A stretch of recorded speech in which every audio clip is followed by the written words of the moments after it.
Assalamu alaikum, students. Wa alaikum assalam. So today we want to look at Al Kalam. Let's say together. Al-kalam. Al Kalam means a sentence, and that is what we mean by speech in English language.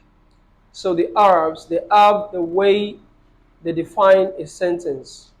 So we say huwa al-lafzu together Huwa al-lafzu al-murakkabu al-mufidu al-murakkabu al-mufidu bil wad'i al-arabi. bil-wad'i al-arabi. So we say it is a statement as usual. And when we say a statement, we mean something coming out of your mouth. Sawtun kharijun min famin is a sound that comes out of your mouth. Mushtamilun ala ba'd al-huruf that comprises of some letters. You watch that in our former classes. Al-murakkab. Al-murakkab means that is formed. And what do we mean by murakkab in Arabic language? We say an yakuna mu'allafan, it should be composed min kalimatin fa akthar. It should compose of more than one word. That is, a sentence is not one word. It has to be more than one word, starting from two words, three words, and that is what forms al-kalam in Arabic language. Al-mufidu, it has to be beneficial. It has to have a particular benefit you get from that sentence. So what do we mean by al-mufid in Arabic language? We say an tahsul al-ifadatu, that is, a benefit should come from that sentence بحيث يحسن السكوت عليه أو عليها, so that when the listener listens to that sentence, the listener will not ask a further question. يحسن السكوت عليها means the listener can understand it, or the speaker can pause at that particular sentence. It does not need further explanation. Are you there? Yes, sir. Okay. So al-wadu' al-arabi means two things. It can mean that the sentence has to be in line with the laid down of the Arabic rules. That is, mutabiqun, it has to go in line للغة العربية, with Arabic language. What do we mean by this? We mean أن تفهمه العرب. Any sentence we make, the Arabs have to understand that sentence. As long as the Arabs do not understand that sentence, it is not called al-kalam. Then the last is أن يقصده المتكلم. The speaker that want to talk about the sentence, or that want to make a sentence, should intend that sentence. And this will tell us that if a mad person speaks, we don't call it al-kalam, because the mad person does not intend that sentence. A drunkard, if he says a word or he says a sentence, al-kalam, because he never intended that, then we don't call it al-kalam. Are you there? Yes, sir. Okay, let us give examples of al-kalam due to all these conditions we have given. It has to be a statement coming from the mouth. It has to be formed from two words and above. Then it has to be with the laid down rules of the Arabs, or the speaker himself has to intend that particular sentence.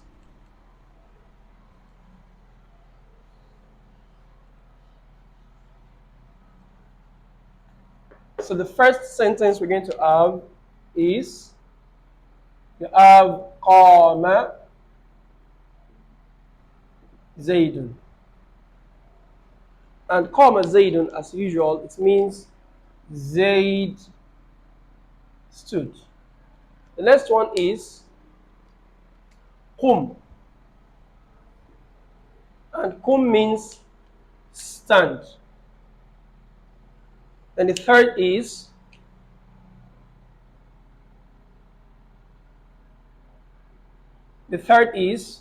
Let's combine. Here we have the verb, we have the subject. Here we have ordinary verb. So when I give the sentence, we're going to analyze which of the sentences are or is a kalam in Arabic language. Okay, let's have another one here. Kitabu Zaydin. Then we have the fourth here. In tadhhab adhhab. Okay, Kitabu Zaydin.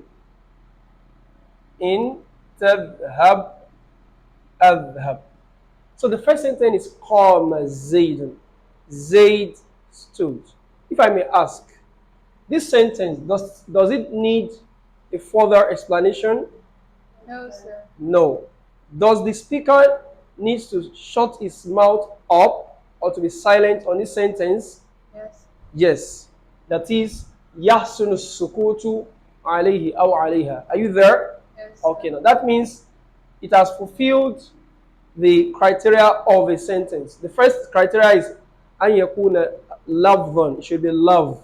Something you are pronouncing out. Qama zaydun. Second is an yakuna murakkaban. It should be formed from two or more words. This is the first word and this is the second word. And the third is an yakuna mutabiqan aw bil wad' al arabi. Bil wad' al arabi means it has to be on the laid rules of the Arabs. The Arabs have to understand it. So the Arabs understand Qawm and the Arabs understand Zayd. So when you now say Qawm Zaydun, the Arabs understand what you mean. Are you there? Yes. And also I'm the speaker. Do I intend this sentence? Yes. You're not speaking louder. Yes, sir. Yes, I intend the sentence. I intend the sentence. So I say Qawm Zaydun. Zayd stood. Qum, stand. It's comprised of how many words? One word. One word. But the question is, this one word, does it make a meaning? Is it mufid? Does it make a meaning? Yes, sir. You're not speaking louder. Yes, sir. Please speak. It makes a meaning. But I will tell you that this word you see as kum is not one word. It comprises of two words. The first one we can see, that is stand. And the second one is the pronoun that is hidden in, because you are talking to the second person. So the pronoun is hidden in this particular verb. And that is why it is one word visually, but it is two words in the Arabic laid down rules. And the third is Kitabu Zaydin, Zayd's book. Yes, Zayd's book, the Arabs can, it is formed from two words. Kitabun, that is book, and Zayd, that is Zayd. Are you there? Yes, sir. But does it give al-mufid? Does it give us a full meaning? Zayd's book. It does not give us a full meaning. That is, the speaker cannot pause on this word. Are you there? Yes. The question has to arise, and the question is, what happens to Zayd's book? So we say this is al-kalam, this is al-kalam, this is not al-kalam.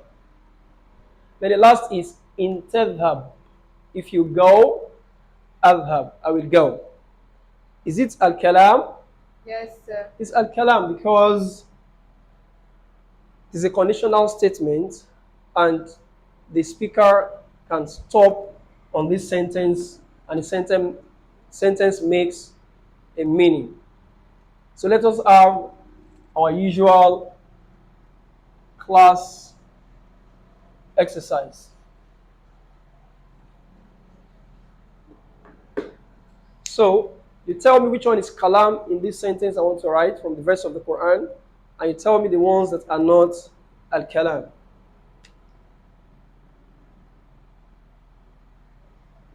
إذا جاء.